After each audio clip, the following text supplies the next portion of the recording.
and welcome everybody, and still people are coming in. Please take a seat. And it's very nice to see you all, and greetings to everyone. My name is John Adamides, and I'm the President of UPF in Australia, the Universal Peace Federation that's co-chairing this event. And it's very nice to see you all. I hope you're feeling warm. It's a bit cold, isn't it, in here? I think it's very cold. But hopefully, through this presentation and time together, that we are really warmed. So, can you see this? Can people see? I just want to see if I can improve the image a bit. No. Can you see the screen? Can everyone see the screen okay? Well, thank you. And as you can see, it says the UN International Day of the Families. And my presentation is in relation to that. And you can see the three logos there, the logo of the Iraqi Renaissance, and also the logo for the UN Day of the Families, and as well as the logo for Universal Peace Federation.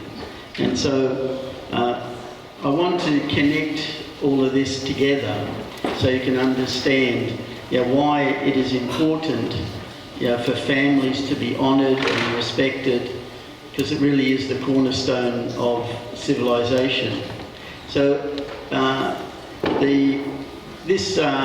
we're celebrating the International Day of the Families. Even though it was last week, we're doing it today because of various circumstances. And the UN theme, as you can see, is democratic trends and families. And it focuses on the mega trend of demographic change and its impact on families. And basically two things, well, there's actually a number of them, but two are highlighted, and that is fertility, which actually results in smaller families. And then the other one is mortality, which actually results in an aging population. So we have smaller families looking after older people. And that is the mega trend, not just in Australia, but actually throughout the world. And it's great, we're living longer. It's great, we're healthier, we're longer. And I just want to highlight some words from the former UN Secretary General Ban Ki-moon. And he said there, like the former UN, if you can see that, okay? So I'll read it. It says, the former Secretary General Ban Ki-moon stated in 2010 that the very achievement of development goals depends on how well families are empowered to contribute to the achievement of those goals. Thus, policies focusing on improving the well-being of families are certain to benefit development. So we really need to look after families, because we all come from a family, yes?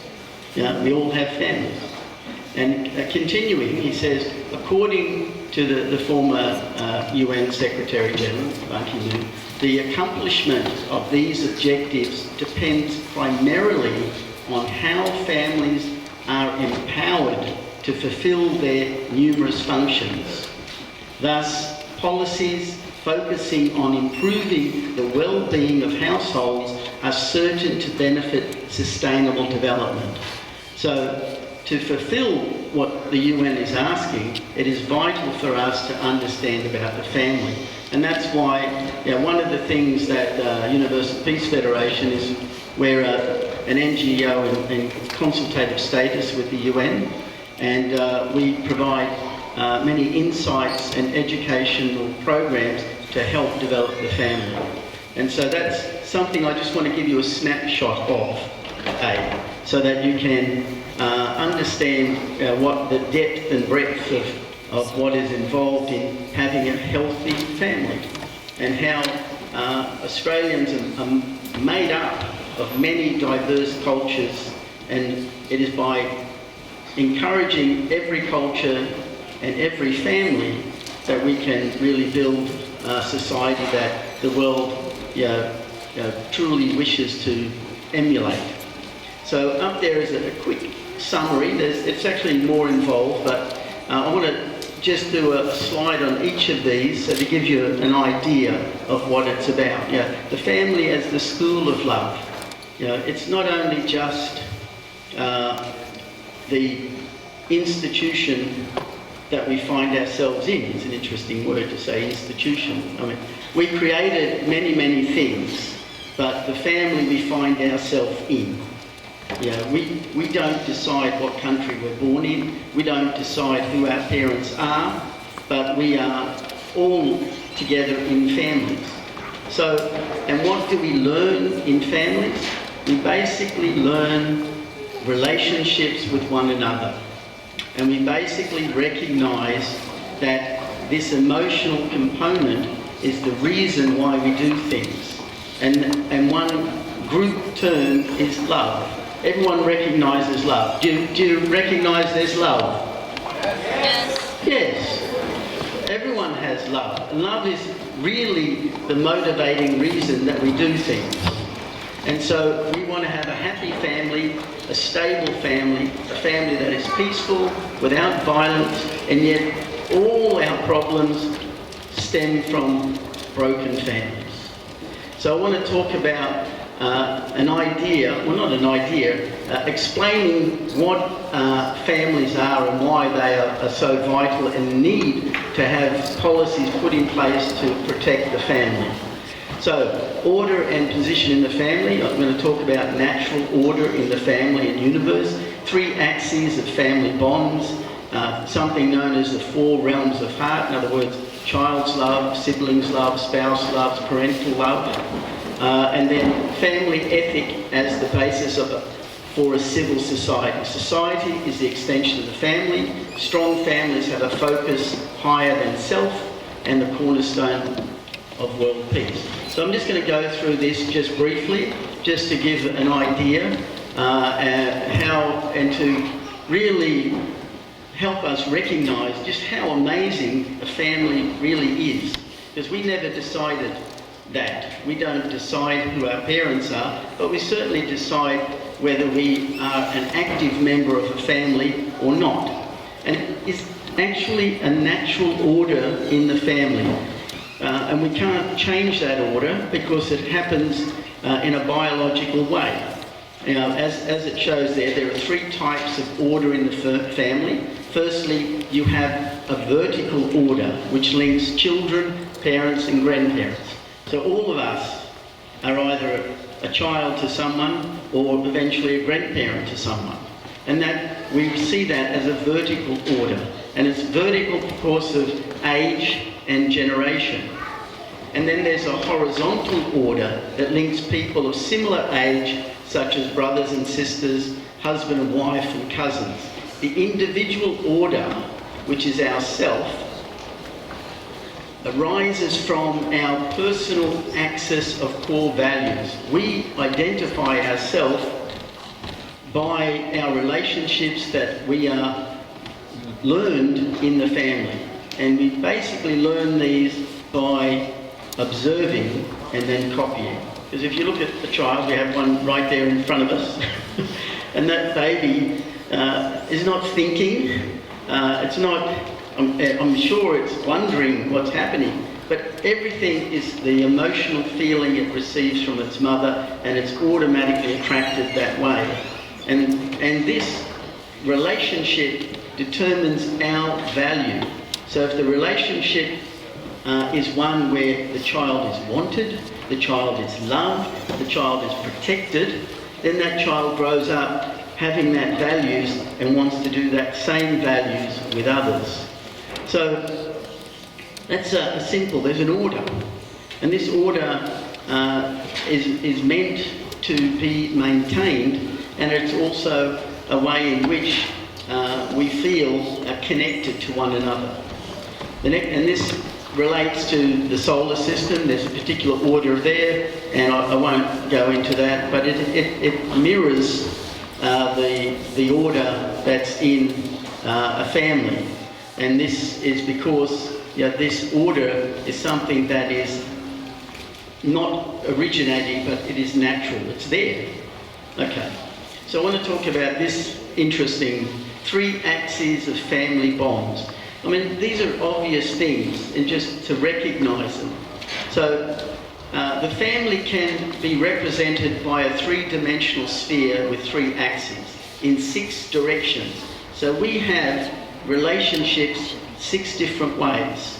Now, there's a vertical axis, represents the hierarchy of generations, which already said parents, children, grandparents, etc. And then 2 horizontal axes that you could represent as left and right, back and front.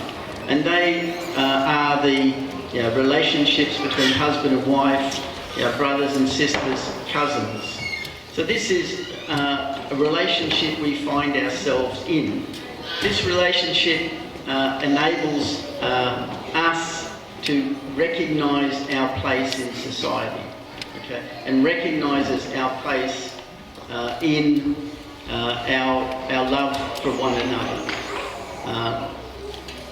And so I don't, again, I'm doing this as just an example of why families are important.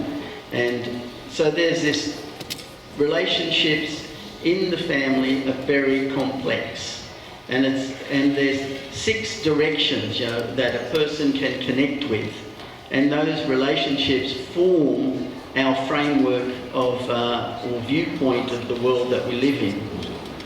Okay, so I want to just briefly mention these things, which is called the 4 realms of heart, and I believe is a vital part of where the school of love is incorporated in the family, because you have 4 levels of.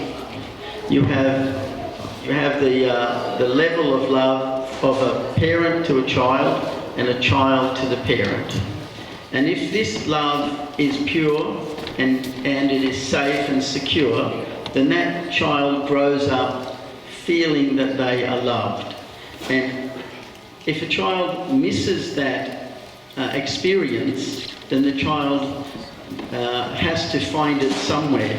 Because you probably met people who are very old or mature who act like kids because they never really had parental guidance on what it is to be a child. And so these are sort of natural. It's a natural order. You're a child and you're meant to be loved, right? And the thing about a child, you could expect the child to be 100% selfish. It wants everything. Give me, give me, give me. But the path of life and growth is learning to help the child start from 100% selfish to reach the point of being 100% unselfish. And if a child is 100% selfish, the parent ideally is meant to be 100% unselfish to give what it needs. But most parents in the world today, well, I don't know, myself, struggle with being 100% unselfish. That's quite a tall order to ask someone to be. But from the child's point of view, it expects everything. And if it receives everything, then the child can fully experience this child's love. And that's a vital experience that every child needs to have. And people say that the first 7 years of life is where our whole character, our whole personality, our whole understanding of life comes about. So it's so vital that these early years are truly a place in which we can grow and develop. So the next comes sibling love. And this is a type of love where we start to negotiate, start to, I'll do this if you do that, because there's one toy or one item that both want, so we've got to learn how to share.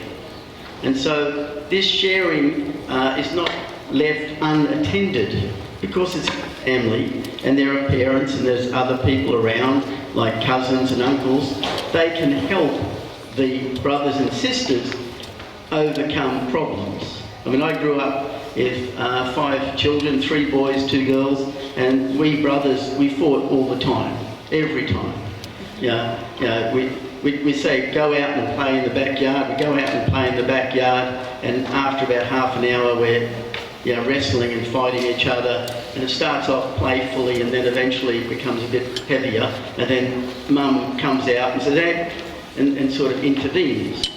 And so this process of intervention is actually necessary to be able to help us understand our limits and how far we can go. Because, sorry to say, I had the experience where I fought with my brother, and it ended up resulting in him, well, I cracked my head and he broke his arm and had a big gash along it. And anyway, it was a hard lesson learned, and sometimes we don't need it to be that hard. It can be solved in other means. But that experience of love is needed in our growth process. How do we negotiate? How do we relate to others and are fair about it? And then the third one is spouse love. And spouse love is very, very unique in the sense that it is a bond between a man and a woman who are in a relationship to love each other, and many times they produce a child. And that love is sort of unique, because when it's a parent-child, the parent can love many, many children 100%. But when it comes to relationship of love to a husband and wife, the wife expects the husband to love her 100%. The husband expects the wife to love him 100%. You don't expect the husband to come to the wife and say, "Excuse me, I like this lady at work.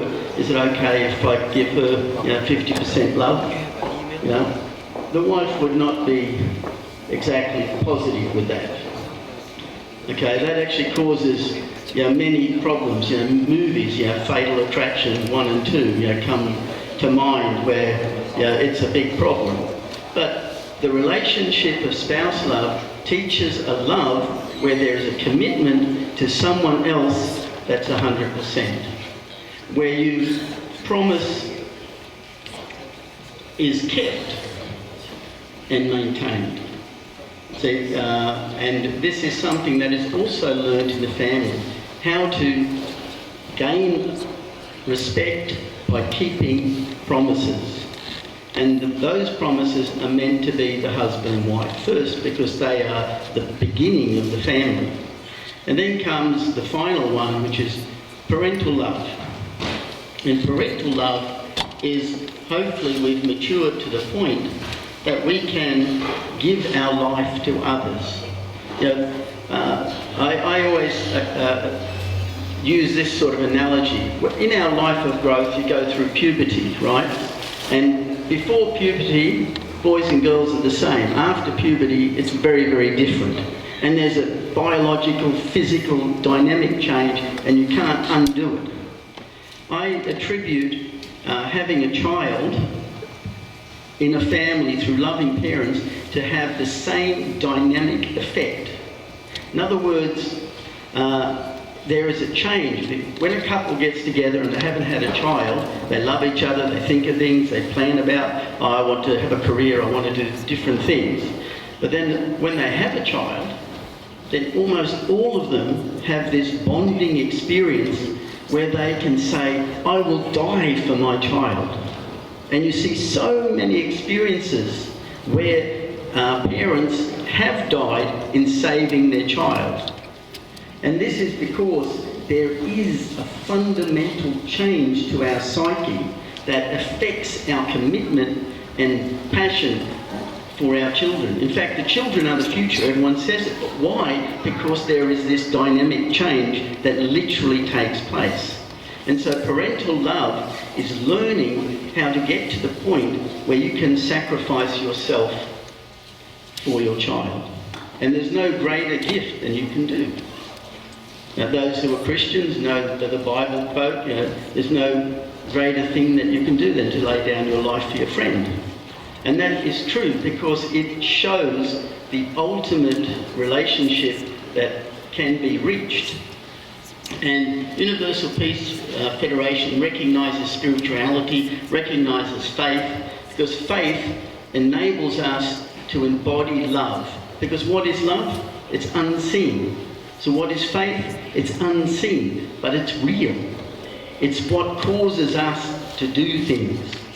So those are basically the 4 realms of love, and I've just highlighted them in that one diagram. But anyway, the child's love, that relationship, the sibling love, there's peers, friends and cousins. And in the spouse love, you have these dynamic relationships, because the spouse loves, as it has up there, gives an opportunity to have different roles. Your spouse can be your child. Your spouse can be your parent. And this helps to fix the problems of our own family. As we're growing up, there are so many dysfunctional things happen around us. But in this relationship as a couple, we can restore those or realign them or fix them up. So the wife can finally be the daughter that she always wanted to be, or the husband can finally be the father that he always wanted to be. So there's this opportunity to really embrace every relationship. And so parents' love is really the pinnacle of that, where we can really honour and respect. And so society is the extension of the family. If we take the family as the core unit, and then the core unit expands. Individuals make up a family. And the reason why it's the core unit is because you cannot have humanity without fully respecting both parts of the family. In the natural family, there's no dispute about the gender. I mean, we all have gender, yes? We all have gender. Now, we might be trying to figure out how our gender plays out, but whether we like it or not, we're born in a gender-oriented world. We didn't decide that humanity is made up of male and female. We didn't decide that. We found us in here. And if male and female do not come together, do not have children, well, that's the end of humanity. And the thing is, gender is not the problem. It's never been the problem. It's harmony within the home, is how do the husband and wife love each other, respect each other, and understand their unique roles. Everyone has a different role. And even in society, it extends out. You have a role of the police force, and they have a particular role. You have a role of government, with the mayor. You have the role of the community, because if the community don't listen to the police or the mayor, then this Auburn or Cumberland City Council would just break up. But it's because of the people working together that we actually have a community, and this stems from the relationships that we find in the family. So this is really a vital aspect. Understanding harmony in the home is harmony between the genders. It's not one gender trying to be another. It's harmony within the genders. Identity comes from how we grew up in the family. If our family is broken, so our identity is broken. That's why families have to be protected. That's why families have to be a focal point of everyone's life. So we have that extension. And strong families have a focus higher than themselves. And that is a fact in a lot of sociological research, that families that think outside of their own scope, have altruistic purpose, service to the community, they end up becoming like Mr. Gassan, who's a loved and respected in his community, and they see him as like a grandparent, even though he's because he takes on that role of looking after and caring. And so when families do that, it actually benefits everyone, and it absolutely benefits the community that we're in. And it obviously builds further on the cornerstone to world peace. You want to have peace, you've got to have a peaceful family. Where does it start? It starts in us. How do we get peace? We get peace because we learn how to love each other and to cooperate with each other, and how to bring that into concrete relationships with everyone we meet. So, as it says up there, families bridge cultures. So, there's no other bigger thing, than you can do is to have an international, interracial marriage. So you can live side by side with somebody, but if you happen to have your spouse is from that country, then automatic. Like myself, my background's Greek, and my wife is Japanese. So our kids are, you could say, half Greek or half Japanese. But when they grew up and went to school, they were seen as either fully Greek or fully Japanese. It was very interesting. And they grew up without any distinction between Greek or Japanese. They just saw it as being normal. And so they build bridges. They really do, when families are multicultural and we live together. And by having that experience, and Cumberland City Council in Australia is incredibly multicultural, and we accept each other's cultures.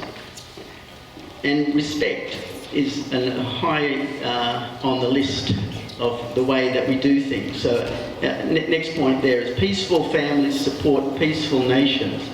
So if the family's at peace, automatically we have a lot of problems finished with.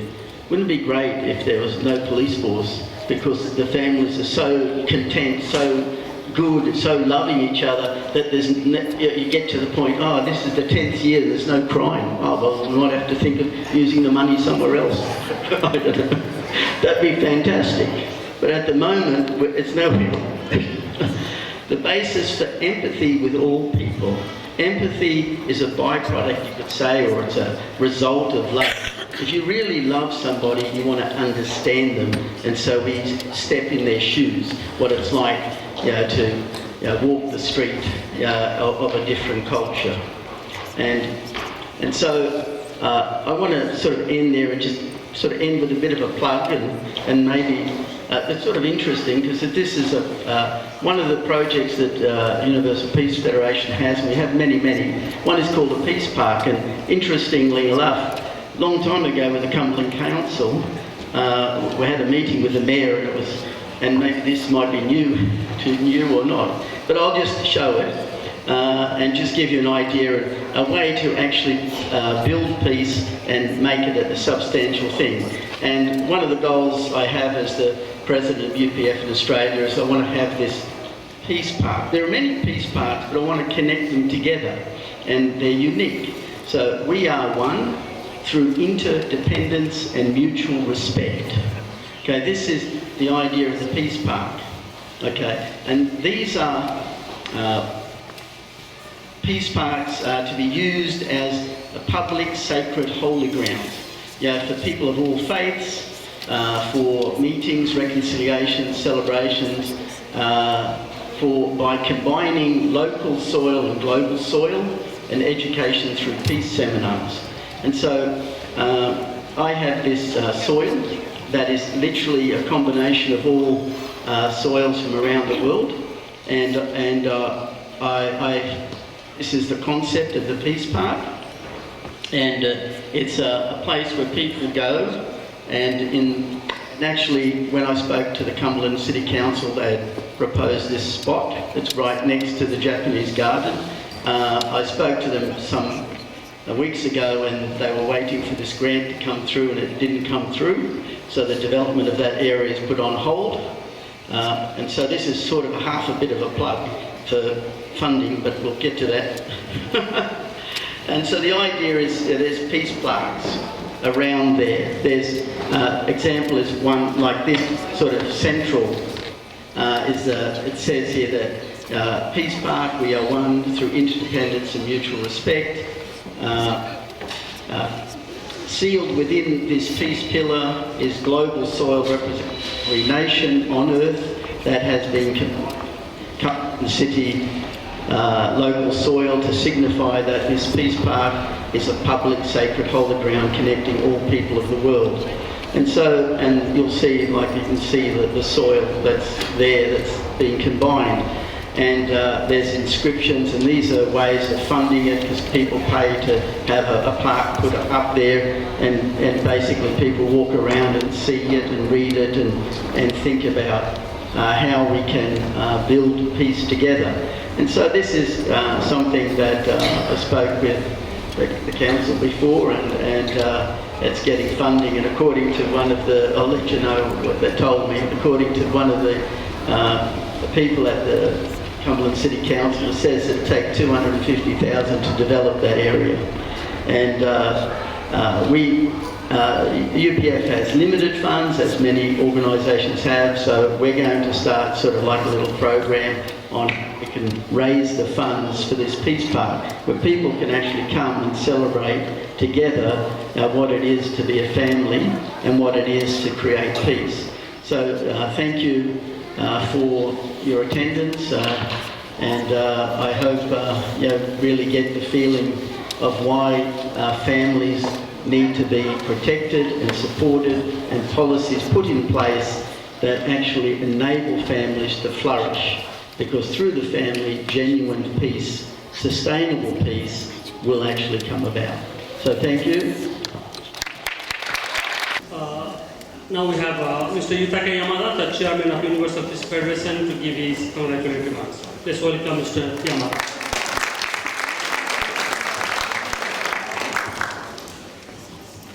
Good morning, all family members and brothers and sisters. Thank you for joining today's special event. We will always acknowledge the traditional owner and also the Honorable Linda, Member of Parliament, I am appreciate, and also the Councillor Lisa Lake, Mayor of City and Cumberland City Council.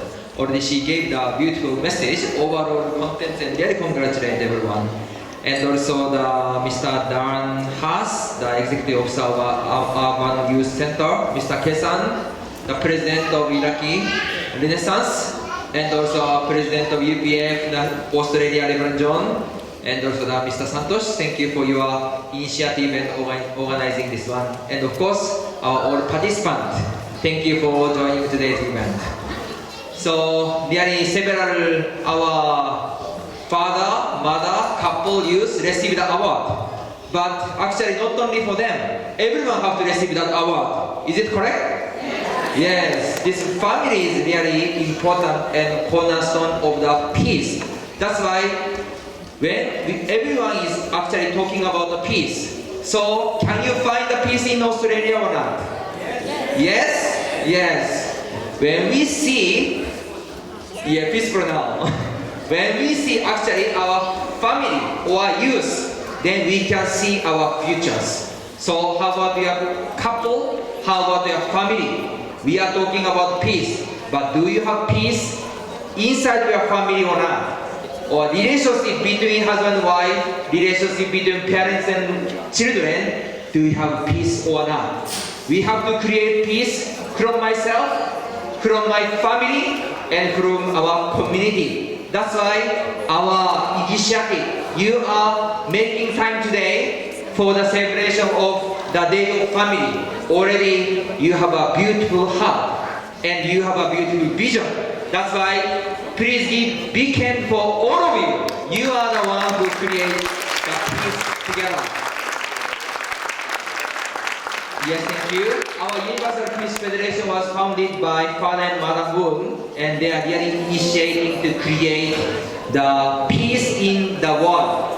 And there is one vision I will introduce. Our Father and Mother Moon main vision for world peace is this: one family under God, under one parent.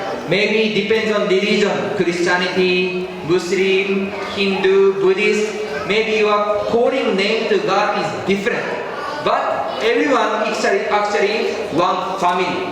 So if we could recognize our brothers and sisters is my brother, my physical sister, then how we can hurt another person? When we see our community, there are many conflicts. That's why our policy is here, right? Yes, you could find many problems in the society. If really we can recognize our brothers and sisters is really our physical brothers and sisters, or physical family, then how can we make the problem, how can we make the hurt another people, and how we can destroy the society. That's why initiation, all our brothers and sisters is actually one family. This is our vision and this is really our hope. So creating peace, I believe this conference, city council, this become the model city for New South Wales, model city for Australia, and this nation become the model nation for the world peace. Can you do that? So let's create peace from this city, nation, and for world.